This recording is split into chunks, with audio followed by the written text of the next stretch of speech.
ಪ್ರಥಮವಾಗಿ ಏನೇನು ತಿಳ್ಕೊಬೇಕಪ್ಪ ವಿಷಯ ಅಂದ್ರೆ ಮೊದಲಿಗೆ ನಾವು ಹಿಂಸೆ ಮತ್ತು ಪೆಟ್ಟುಗಳಿಂದ ಸುರಕ್ಷತೆ ಮತ್ತು ರಕ್ಷಣೆ ಅದು ಹೇಳಿದೆ. ಹಿಂಸೆ ಮತ್ತು ಪೆಟ್ಟುಗಳು.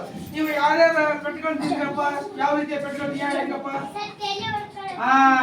ಓಡಿ ಬಿದ್ದಾಗ ಮಂಡಿ ನೋವು ಮಾಡ್ಕೊಳ್ಳೋದು, ತಲೆ ಹೊಡ್ಕೊಳ್ಳೋದು ಕೇಳವ, ಗದ್ದ ಹೊಡ್ಕೊಳ್ಳೋದು, ಯಾವಾಗ ಆಟ ಆಡುವಾಗ ಅಥವಾ ಓಡಿ ಹೋಗುವಾಗ ಅದಲ್ಲ ಈ ರೀತಿ ಅದು ಎಲ್ಲರಿಗೂ ಆಗೈತಾ? ಎಲ್ಲರೂ ಈ ನೋವುಗಳ ಪೆಟ್ಟುಗಳನ್ನ ತಿಂದಿರೋದಲ್ಲ, ಕೂಡ ಒಂಥರ ಹಿಂಸೆ ಗೊತ್ತ. ಮೈ ನೋವಾದ್ರೆ ನೋವು ಅನ್ಸುತ್ತಿಲ್ಲ, ನೋವಾದ್ರೆ ಹಿಂಸೆ ಹೋದಲ್ಲ. ಅಂದ್ರೆ ನಾವು ಆಟ ಆಡುವಾಗ, ಹೋಗುವಾಗ, ನಡೆಯುವಾಗ ಆಗ್ತಕ್ಕಂಥ ಪೆಟ್ಟುಗಳು ನಾವೆಲ್ಲ ಅನುಭವಿಸಿದೀವಿ. ಅವು ಆಗ್ಬಾರ್ದಪ್ಪ. ಅದರಿಂದ ನಾವು ರಕ್ಷಣೆ ಹೆಂಗ್ ಪಡಿಬೇಕಪ್ಪ ಅನ್ನೋದನ್ನ ಇವತ್ತು ನೋಡೋಣ. ಮೊದಲನೇದಾಗಿ ಮನೆಯಲ್ಲಿ ಕೂಡ ನಾವು ಅನೇಕ ಪೆಟ್ಟುಗಳನ್ನು ತಿಂತೀವಿ, ಹಿಂಸೆಯನ್ನು ಅನುಭವಿಸ್ತೀವಿ ಮನೆಯಲ್ಲಿ. ಮೊದಲಿಗೆ ಮನೆಯಿಂದ ಬರೋಣ, ಇಲ್ಲಿಂದ ಬರೋಣ, ಮನೆಯಿಂದ ಬರೋಣ. ಮನೆಯಲ್ಲಿ ಮೊದಲಿಗೆ ನಿಮ್ಮ ಮನೆಯಲ್ಲಿ ತರಕಾರಿ ತರ್ತಾರೆ, ಮನೆಯಲ್ಲಿ ಹೋದಲ್ಲ, ತರಕಾರಿ ತಂದಾಗ ತರಕಾರಿ ಎಲ್ಲಿ ಇರ್ತಾರೆ? ಚಾಕುಲಿ ಇರ್ತಾರೆ ಹೌದಲ್ಲ. ನೀವ್ ಯಾರಾದ್ರೂ ಚಾಕುಲಿ ಹೆಚ್ಚುತ್ತೀರ? ಹೆಚ್ಚಿರ?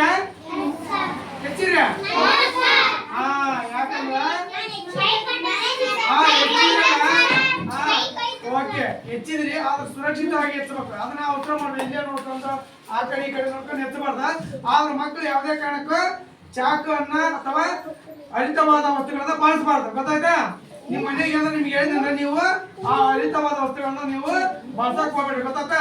ಯಾಕಂದ್ರೆ ನೀವೇನಾದ್ರು ಆ ಹರಿತವಾದ ವಸ್ತುಗಳನ್ನ ಬಳಸಿದಾಗ ನಿಮ್ ಕೈ ಕಟ್ ಮಾಡ್ಕೋಬೇಕು. ನಿಮ್ಗೆ ಗೊತ್ತಿರಂಗಿಲ್ಲ ಪಾಪ, ಅದು ಹರಿತ ಐತೆ ಗೊತ್ತಿಲ್ಲ, ಸುಮ್ಮನೆ ಅಂತಂದ್ರೆ ನೀವು ಹೆಚ್ಚು ಬಿಡ್ತೀರಿ. ಆದ್ರೆ ಅದೇನಾಗ್ತೈತಿ, ನಿಮ್ಮ ಕೈ ಕಟ್ಟಾಗಿ ಗಾಯಗಳಾಗ್ತಾವ. ಅದೇನದು ಹಿಂಸೆ, ದೇಹದ ಹಿಂಸೆ ಆಗ್ತೈತಿ ಅದಲ್ಲ, ಅದು ನೋವು ಆಗ್ತೈತಿ. ಅದು ನಿಮ್ ದೇಹಕ್ಕೆ ನೋವಾಗಿ ನಿಮ್ಗೆ ಹಿಂಸೆ ಆಗ್ತೈತಿ. ಅದಕ್ಕೋಸ್ಕರ ಯಾವ್ದೇ ಕಾರಣಕ್ಕೂ ಮಕ್ಕಳು ನೀವು ಹರಿತವಾದ ವಸ್ತುಗಳನ್ನ ಬಳಸಬಾರ್ದು. ಇದು ಒಂದೇ ಪಾಯಿಂಟ್, ಓಕೆನಾ? ಮನೆಯಲ್ಲಿ ಯಾವುದೇ ಕಾರಣಕ್ಕೂ ನೀವು ಏನ್ ಬಳಸಬಾರ್ದು? ಚಾಕುಗಳನ್ನ ಅಥವಾ ಹರಿತವಾದ ವಸ್ತುಗಳು ಯಾವುದೇ ಇಲ್ಲ, ಮಳಿ ಆಗಿರ್ಲಿ, ಚಾಕು ಆಗಿರ್ಲಿ, ಬ್ಲೇಡ್ ಆಗಿರ್ಲಿ, ಇಳಿಗೆ ಮನೆ ಅಂತಾರ, ಅವು ಯಾವುದೇ ಕಾರಣಕ್ಕೂ ನೀವು ಸ್ಕೈಬರ್ ಚೂಪ್ ಅಂತಗಳು ನೀವು ಯಾವುದೇ ಕಾರಣಕ್ಕೂ ಬಳಸಬಾರ್ದು. ಬಳಸ್ತೀರಾ? ಧನ್ಯವಾದಗಳು. ನೆಕ್ಸ್ಟ್, ಈಗ ಹೊರಗಡೆ ಹೋಗಿರ್ತೀನಿ, ರಸ್ತೆಯಲ್ಲಿ ಹೊರಗಡೆ ಹೋಗಿರ್ತೀರಪ್ಪ, ಅಲ್ಲಿ ಯಾವ್ದೋ ಒಂದು ಬೆಂಕಿ ಬಿದ್ದಿರ್ತದೆ, ಬೆಂಕಿ ಹತ್ತಿರ್ತದೆ. ನೀವೇನ್ ಮಾಡೋದು? ಓಡಿ ಬೆಂಕಿ ಹತ್ರ ನಿಂತೀರೇನ? ಯಾವುದೇ ಕಾರಣಕ್ಕೂ ಬೆಂಕಿ ಇರ್ತಕ್ಕಂಥ ಜಾಗದಲ್ಲಿ ಬೆಂಕಿ ಬಿದ್ದಿರ್ತೈತಿ.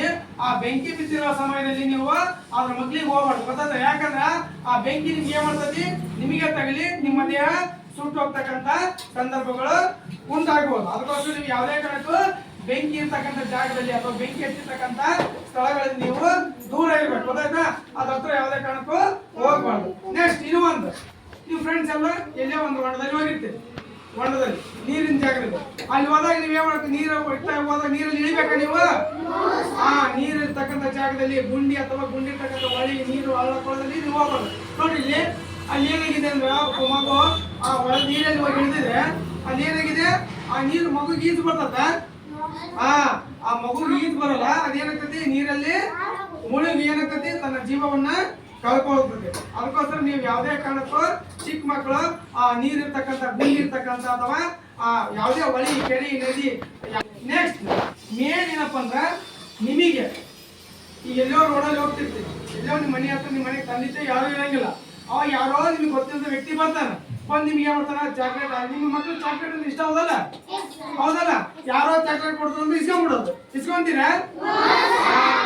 ಯಾವುದೇ ಕಾರಣಕ್ಕೂ ನಿಮ್ಮ ಮನೆಯಲ್ಲಿ ಅಕ್ಕಪಕ್ಕದಲ್ಲಿ ರೋಡಲ್ಲಿ ಹೋಗ್ತಾ ಇರುವಾಗ, ಶಾಲೆಗೆ ಬರುವ ಸಮಯದಲ್ಲಿ ನಿಮ್ಗೆ ಯಾರೇ ಗೊತ್ತಿದ್ದಾರಪ್ಪ, ನಿಮ್ಮ ಚಿಕ್ಕಪ್ಪ, ದೊಡ್ಡಪ್ಪ, ಅಪ್ಪ, ಅವ್ರು ಗೊತ್ತಿರಲ್ಲ ನಿಮ್ಗೆ. ಅವ್ರು ಏನ್ ಮಾಡ್ತಾರೆ, ನಾನು ನಿಮ್ ಚಿಕ್ಕಪ್ಪ, ನಿಮ್ ದೊಡ್ಡಪ್ಪ ಅಂತ ಹೇಳ್ತಾರೆ. ಹೌದಲ್ಲ? ಬಂದು ಸುಮ್ಮನೆ ಕೇಳಿ ನಿಮ್ಗೆ ಮಾಡ್ತಾರ, ಯಾವ್ದೋ ಒಂದು ಚಾಕ್ಲೇಟ್ ತಿಂದಕ್ಕಂತ ಒಂದು ವಸ್ತು ಕೊಡ್ತಾರ. ನೀವು ಅದು ತಿಂದ್ಕೊಂಡು ಏನಾಗ್ತೀರಿ, ನಿಮ್ಗೆ ಮೂರ್ಛೆ ಹೋಗ್ಬೋದು ಅಥವಾ ನಿಮ್ಗೆ ಜ್ಞಾಪಕ ಅದೇನ ಪ್ರಜ್ಞೆ ಕಳ್ಕೋಬಹುದು. ಅವಾಗ ಏನಾಗ್ತಾರೆ, ನಿಮ್ಮನ್ನವರು ತಗೊಂಡು ಹೋಗ್ತಾರೆ. ಅದಕ್ಕೋಸ್ಕರ ಯಾವುದೇ ಕಾರಣಕ್ಕೂ ನೀವು ಬೇರೆ ವ್ಯಕ್ತಿಗಳು, ನಿಮ್ಗೆ ಗೊತ್ತಿಲ್ಲ ವ್ಯಕ್ತಿ, ನಿಮ್ ಮನೆಯಾಗ ನಿಮ್ ತಂದೆ ತಾಯಿ ಬಿಟ್ರ ಬೇರೆ ಯಾರ ಕರೆದು ನೀವು ಹೋಗ್ಬಾರ್ದು. ಗೊತ್ತಾಯ್ತಾ? ಮನೆಯೊಳಗೂ ಹೋಗ್ಬಾರ್ದು, ರೋಡಲ್ಲಿ ಹೋಗ್ಬಾರ್ದು, ಶಾಲೆ ಅಕ್ಕಪಕ್ಕದಲ್ಲಿ ಬಂದ್ರು ಕೂಡ ನೀವು ಯಾರ ಕರೆದು ಹೋಗ್ಬಾರ್ದು. ಏನಾಗ್ತದೆ, ಅವ್ರು ಏನ್ ಮಾಡ್ತಾರ, ನಿಮ್ಮನ್ನ ಅವ್ರು ಏನ್ ಮಾಡ್ತಾರ, ಕಿಡ್ನಾಪ್ ಮಾಡಿ ನಿಮ್ಮಲ್ಲಿ ನಿಮ್ ದೇಹದಲ್ಲಿರ್ತಕ್ಕಂಥ ಕಣ್ಣುಗಳನ್ನ, ಕಿಡ್ನಿಗಳನ್ನ ಏನ್ ಮಾಡ್ತಾರೆ, ಅವ್ರು ಮಾರ್ತಾರ. ಅವಾಗ ನಿಮ್ ಜೀವ ಹಾಳಾಗ್ತಿಲ್ಲ. ಹೋಗ್ತೀರಿ, ಯಾರ ಕರೆದ್ರ, ಯಾರ ಏನಾರ ವಸ್ತು ಕೊಟ್ಟು ತಿಂತೀರಿ ಇಸ್ಕೊಂಡ? ಯಾವುದೇ ಕಾರಣಕ್ಕೆ ಇಸ್ಕೊಂಡ ತಿನ್ನಬಾರ್ದು. ಇದು ನಿಮ್ಮ ಸುರಕ್ಷತೆ.